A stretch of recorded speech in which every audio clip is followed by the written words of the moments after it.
Sustain what? That's one of the most asked questions that I encountered during my job as a sustainability expert at the Flanders Audiovisual Fund. I'll try to explain you what's the question about and how I try to answer it, talking to film professionals in Flanders. But before starting, I'd like to take you back to 2010, to the birth of Lucia. Lucia now, she's a teenager, and her father, he's a specialist in sustainability and material consumption, circular economy. And his big passion is infographics. And what does a nerd like him make when he has a child, an infographic? And what he tried to explain in this infographic to Lucia, to his child, is when she was born in 2010, you see the lifespan of Lucia's life, her being adult, children, retired. He tried to grasp the evolutions of resources like energy, metals, materials during Lucia's lifespan. And if you look at the first brown line on top of the graph with energy, you see oil. In 2045, Lucia, she will witness the last drop of oil coming from the gas station. It might seem very far, but it's about 20 years from now, and something that probably all of us will witness. And when I met Peter, Lucia's father, around 2014, this graph, and when he talked about this graph, it changed my vision on sustainability. Because for me, sustainability, it's about what are the choices we make today, both privately as professionally, and how does it affect our today's life, but also the life of our children and grandchildren, and how will it affect Lucia? And for me, it became a passion to adapt this within the audiovisual industry. I work for the Flanders Audiovisual Fund. It's a Flemish public film fund. And my only job is to translate sustainability into practice.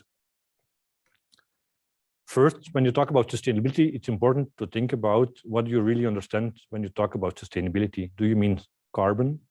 Do you talk about green, life cycle assessment, bio, fair trade, ecologic, circular, or something else? And whatever you decide to focus on, it's important to really think about that focus. What we use in Flanders are the 17 Sustainable Development Goals of the United Nations. And they are a very human, understandable way of talking about sustainability. And they are very adaptable to whatever element of the film industry. They cover poverty, hunger, equity, energy, consumption, climate. And for me, they are a very human way to engage the industry in the challenge on sustainability. And it's not only about the role we play when we produce films, but imagine when I look at my fund, we also work on equity and gender and inclusion and diversity. So it's for me, it's a moral compass that I use day in, day out to help me do my job and to coach filmmakers. An important question to ask is, where does it start and where does it stop? Because you can talk about green film production, but doesn't it start at school, where all these students are taught their profession? They are taught how to make the most wonderful stories, films. They are taught craft, set construction, makeup, all these different skills. But is this topic taught at school? Are you studying about sustainability and how to apply it within your future job? And I think there's an enormous opportunity and also an enormous responsibility of people like me, but also the different schools, to put this topic on the agenda. But it's not only teaching, it's also what can students bring to my field of work. This is an example of a study. It's a master thesis made by a student of KU Leuven in Belgium. And she studied the impact of water on a film set in a very high detail. And she looked at how much water was consumed during production. It was 2,000 liters. And she calculated the environmental impact in every detail, even counting the sponge and the liquid soap in the dishwasher. And she then compared different alternative scenarios, plastic bottles, water taps, water dispensers. And for me, it's a perfect example on how students can really help me to do a better job. It starts at school, but for me, the next logic step is the storytelling, the scripts. And I don't have a background in filmmaking. And for me, it was an eye-opener to understand how we as society have a continuous need of stories, and how stories feed our mind, our mindsets, and how they craft us as a society. And within that societal challenge, storytelling has an important role to play. And the question could be, can a story be sustainable? This still is from the game Flotsam. It's a game that our fund supported financially a while ago. And within the game, you have to collect waste in sea and create a new society from it. It's like Mad Max meets Minecraft. But when I talked to the producer, I told them, you made a Trojan horse, because you bring on a private screen of thousands of gamers the story about, let's clean up the ocean and let's recycle, reuse the materials into something new. And the producer looked at me saying, I just wanted to make something cool. For him, embedding sustainability in his story wasn't his first motive. But for me, it's a nice example to show that how subtle, it's almost like green product placement, how subtle a story can talk about sustainability. But imagine all these different sustainable topics, these SDGs, the documentaries we make, the films we make, they all talk about topics which are sustainable. And last but not least, when you decide to write a script, you should also be aware of the impact you have when writing a story. When you write Superman has to travel to Antarctica, you will have to realize that your entire crew and cast will have to travel to Antarctica to shoot that film. So for me, the storytelling itself is not only about what you will show on screen, but also about how complex is what you write, how complex is it to produce it in real life. And we as a public fund, we try to inform filmmakers, but we're not telling them what to write. There's the creative freedom, which is hyper important, but it's important to be aware of that role when you hold a pen. When you move up the ladder or within the value chain, another important topic is finances. And we as a public fund, we give a lot of taxpayers' money to filmmakers. We pay people to write scripts. We pay people to produce films and to screen films in their cinemas and festivals.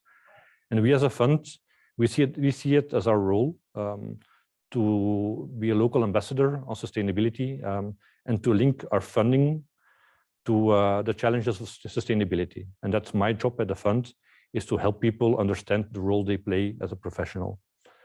And to give you an example, this 10%, when you receive public funding from the Flanders Fund for production, being sustainable is a formal obligation. And the last 10% of your budget is only paid when you can attest, when you can prove that you made green or sustainable choices at production level.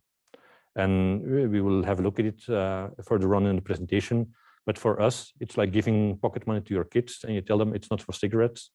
We give crews productional support, but we tell them, please think about your environmental impact.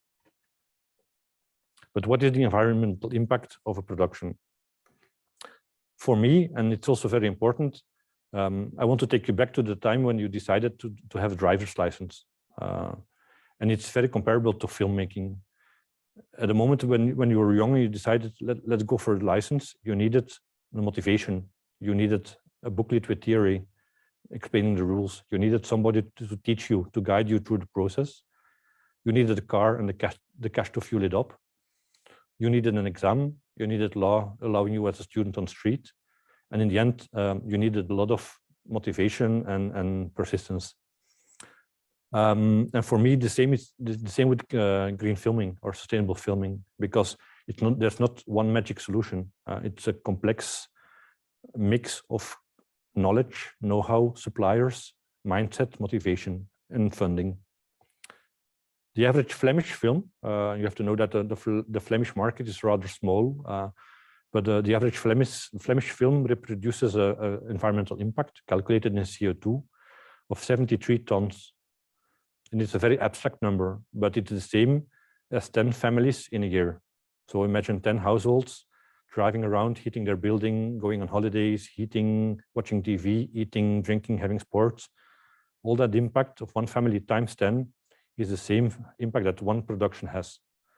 And for me, it's a vital conclusion, because you can decide after my presentation I want to be hyper sustainable at home, and I will eat veggie and do carpooling, and I will only use my bike. But in your family, in your house, you only have a limited potential impact that you can reduce. Using the same mindset during your job within the film industry, you can have a much higher impact just doing your job. How? I will explain you. The 73 tons of carbon, about 40% of that is linked to transport of people and products. And there it is about, where do I choose my locations? Are they easily accessible by public transport, or do I need to go there by car or by plane? It's about, can I have people carpooling? Can I promote public transport, etc.? And I brought you a very practical example of the production Gangsta. It was a gangster movie made in Antwerp and Morocco. And instead of driving up and down with their production vehicles, their trucks, they rented an apartment for 4 heads of department, and they organized night parking in a towage company. So they had a secure parking lot where they could park the trucks with the expensive material at night. And the 4 people, they just had to drive to the apartment near the set and relax. And by doing so, they not only reduced their transport enormously, they almost reduced it with 20,000 kilometers. They also saved about 10,000 euro cash and reduced about 3 tons of CO2 on their total. The same production, although they were hyper sustainable in Flanders, they also traveled to Morocco to shoot. And by taking the plane, the impact they reduced was almost immediately impacted by taking the plane. And so it can also go rapidly wrong. So within transport, it is about planning, saving resources, but also using your brain and seeing how to prevent unneeded transport. Another domain, 5% of the average productional impact is energy. And there normally you think about these fancy generators and LED lights and ways to reduce energy. The example I brought you here is a TV production from Buck, a TV series. And instead of using a generator, they use this. This is a temporal power cabinet. And the gray box you see is a box which has a connection to the power grid, the public grid. And within the window, you see the counter. And so what they did is they had a temporal connection, tapping energy from the public grid. They're paying for it. It was green energy. And this way, they didn't have to apply generator at production. The result, they not only saved about 12,000 euro cash, but they also saved 36 tons of carbon by not using a generator. So for me, this is the perfect example on how being sustainable on set can also save you money and also reduce the impact on your neighborhood, because a generator, it's not only carbon, but it's also the noise, the dust, the smoke. So by not using one, they made a great choice. Another topic which is very relevant is waste and materials. We create the most fantastic stories on set. We make rockets, we make boats, we make the most magnificent sets, but by doing so, we have an enormous impact on the materials. There again, you can think about, can I borrow stuff? Can I reuse clothes, furniture, decoration material?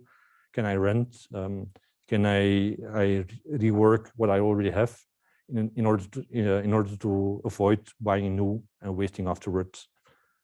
And what we promote in Flanders is circular economy. Instead of buying and throwing away, or buying, recycling, and then throwing away, we try to keep to close local loops. Instead of buying and throwing, we want to use, reuse. And within that circular economy, prevention and closing these material loops is very important. A practical example: the metallic thing you see here is a 60-meter long metallic structure, and the inside looks like this. This is a World War II submarine that they rebuilt for the set of Torpedo, and it's 500 tons of material: wood, metal, paint, plastic. But the question is how to build such a thing.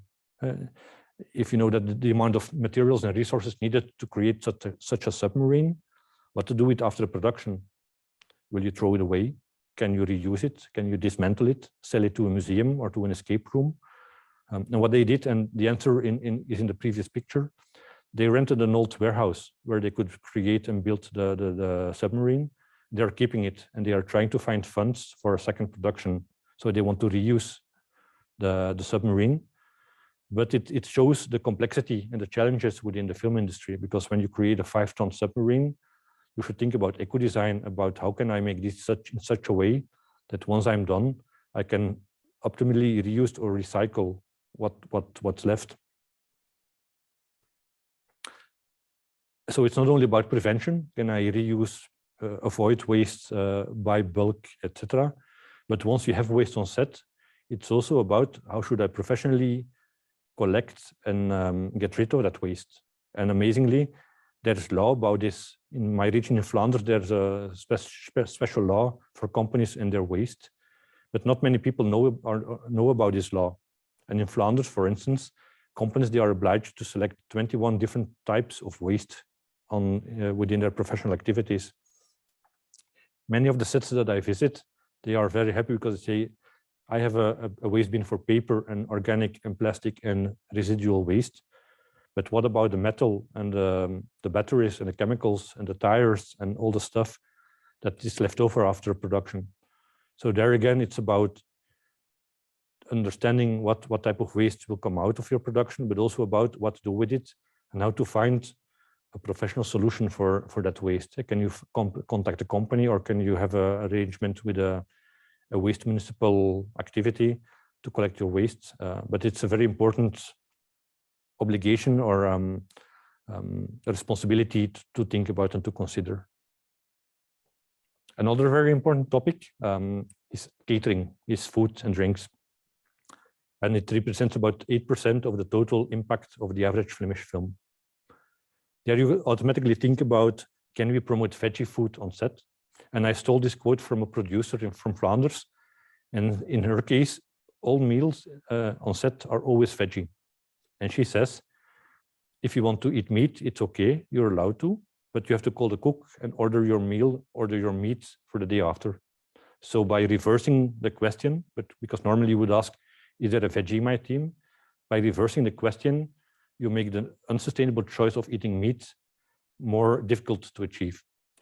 And in her case, after 2-3 days, even the most passionate meat eater will decide, okay, I don't bother because the veggie food is good. And it's a way how she nudges her crew in eating more sustainable. But it's also about the choices you make. Or do you eat local food, seasonal food? And how can you prevent waste and food waste? And if you have food waste, leftovers, how to give them to a charity or how to reuse them again. And there again, on her sets, she allows her team to take away the leftover meals and pay like a symbolic sum for that. With that sum, they fund the parking tickets or the drinks for parties.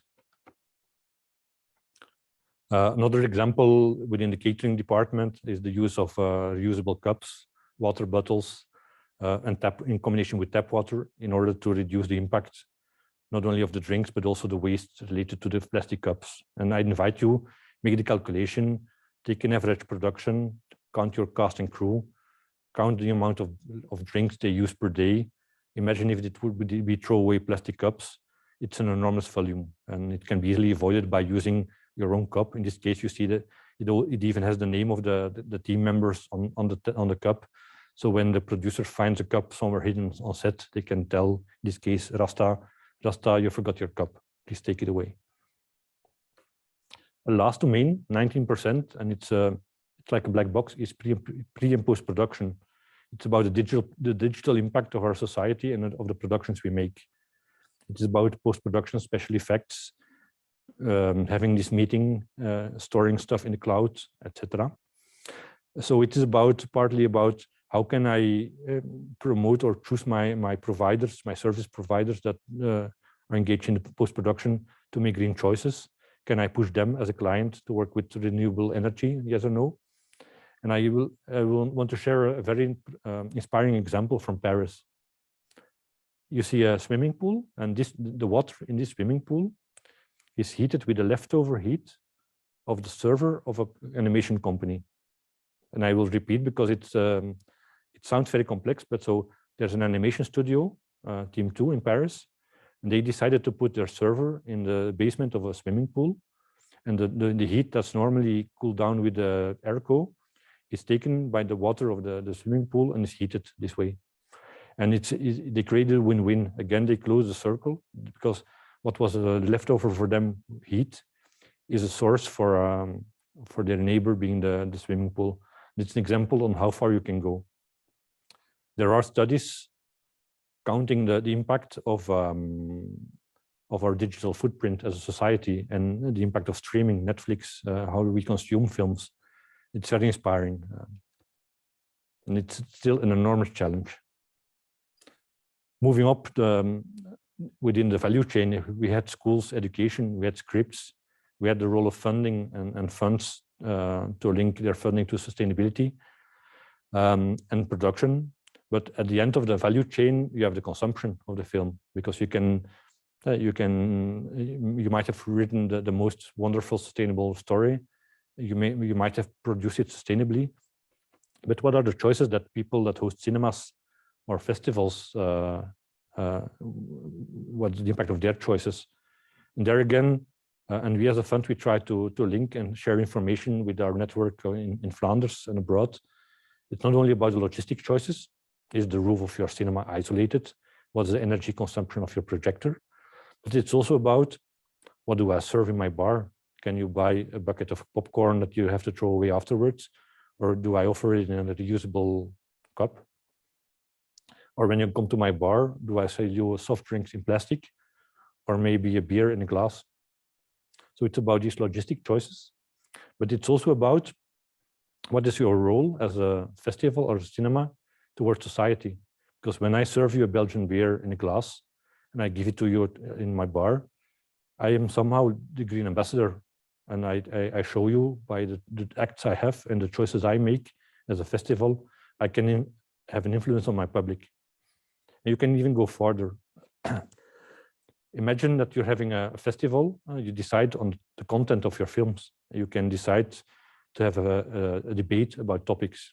You can play a vital role in linking your public or influencing your public with the stories that your films bring, and how you use that as a strategy in the reason why you as a festival exist. And in that way, and it's impossible to count it in CO2, but you play a social role, a sustainable role within that. How can I influence society as a host in cinema or festival? When you count all these domains up, transport, waste, energy, catering, pre and post production, you will have 100%. And the choices you make within these departments, they are not only, they are day in, day out choices, and they're not a one person effort, it's a team effort, because it has to come from the motivation and of everybody. It's not only about having one person responsible sorting the trash, it's about preventing trash in your construction department. It's about the role of costume, of makeup. So it's really embedded in the craftsmanship of everybody on and around the set. What's happening at European level? Because I talked about education, about scripts, about storytelling and festivals and cinemas, but you see at European level, there are many initiatives popping up. Many of the funds like VAF, in our case, we started in 2013 working on sustainability, and I have many colleagues all over Europe, and it's you can see it as a bottom-up exercise. But nowadays at European level, they also see the importance of embedding sustainability within the audiovisual industry. Again, recognizing the importance of storytelling, education, production, funding, and the role of festivals and cinemas. They somehow try to strive towards a more uniform approach. Because imagine that you're an international film production, you come to Europe, you have to follow a different set of criteria and regulations in Flanders, France, Holland, and Spain, then it doesn't make sense. So I think that in all the initiatives you see here, they try to strive towards that more uniform approach. And it's not only about having a uniform approach, it's also about sharing knowledge. because the studies that, like the example of the drink water, that type of information is really powerful and important for everybody. So we are part of different networks sharing that kind of knowledge and specialist information. You not only see initiatives at European level with creative media and the observatory, but you also see networks of funds, both nationally, EFAD, and regionally, Cineregio, that again bring together their members to talk about sustainability and the challenges they encounter. And some of the examples you see here, and Evergreen Prisma is a nice example because it's a very detailed library of green tools for production that you can find online. So I recommend having a look. But there's also the Green Screen project, which is an international project, a European project, where we as funds take part in, where we try to explain other funds on how to embed sustainability within our funding scheme, in our funding strategy.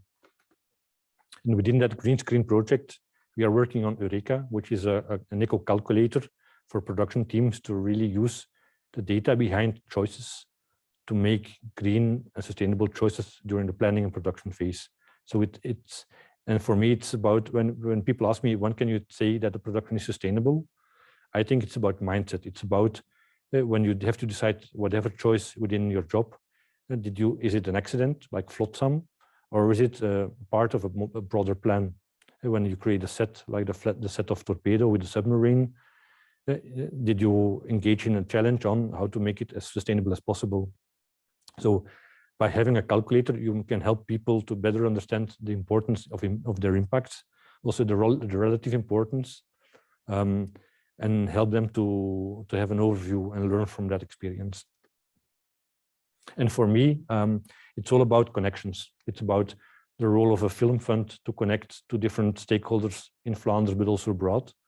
It's about connecting education, schools, and this challenge. It's about connecting storytellers to production people, to cinemas and festivals. And so for me, I somehow have the feeling that I'm working in this complex phone central, connecting cables and trying to exchange as much as possible in order to achieve that uniform approach.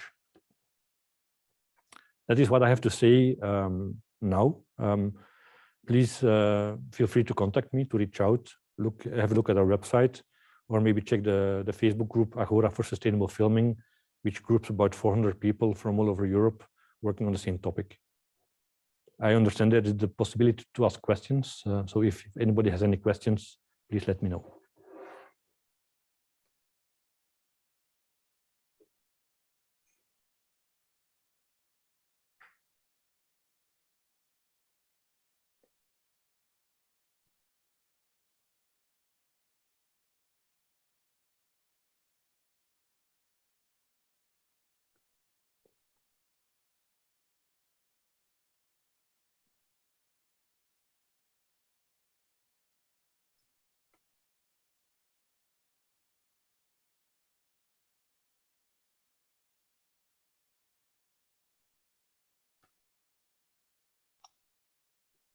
Yeah. Okay, I don't see any means to raise my hand, so I'll simply ask my question. This EURECA tool, is this already available? And is this a kind of tool that we could also use in our film department at school for exercises, for the projects they create?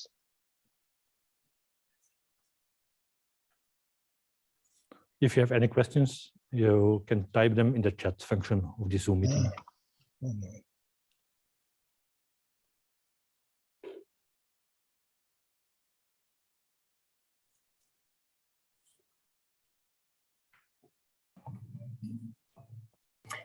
Tim, do you hear me? Tim? No?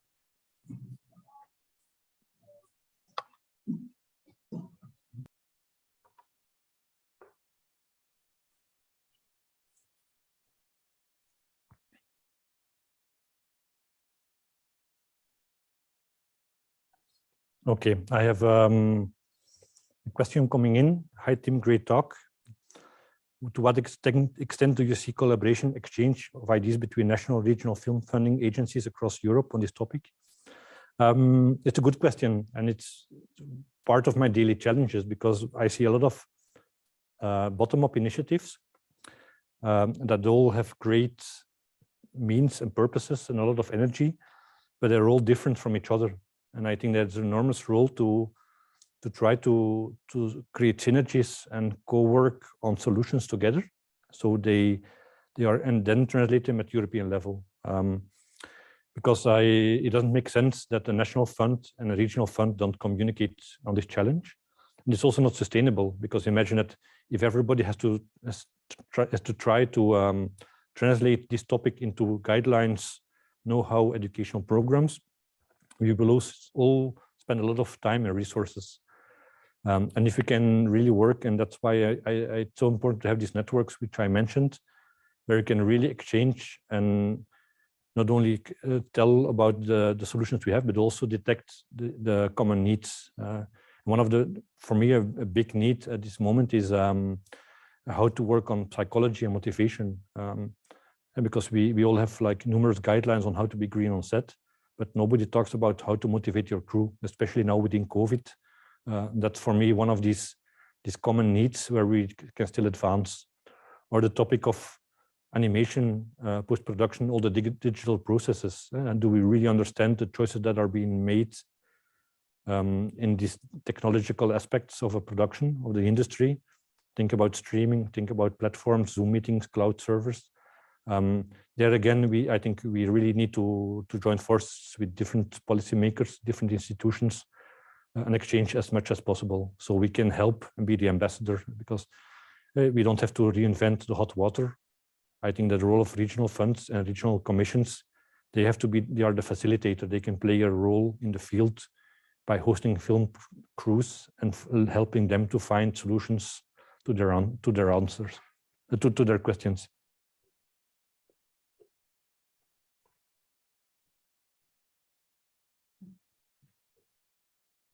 Okay, next question. EURECA, good question. Is it available to use as a school? At this moment, we are developing. We hope to launch it in April, probably, and it will be made available for whoever who needs it. So it will be open source. You can use it without costs. So yes, it will be available. If you want to use it at school level, you can do that. You can contact me about that to have that access. I see another question.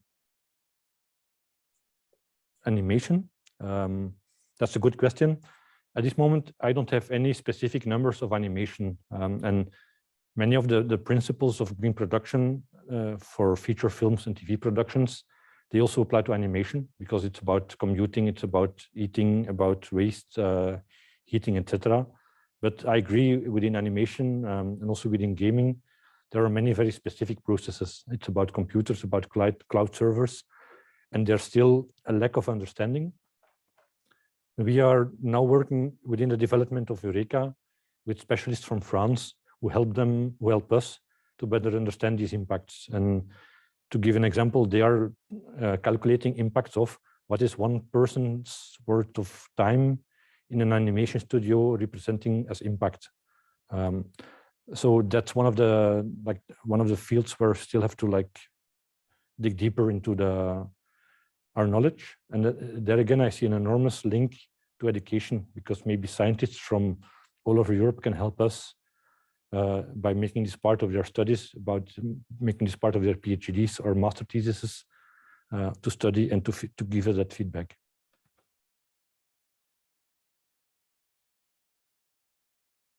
Okay.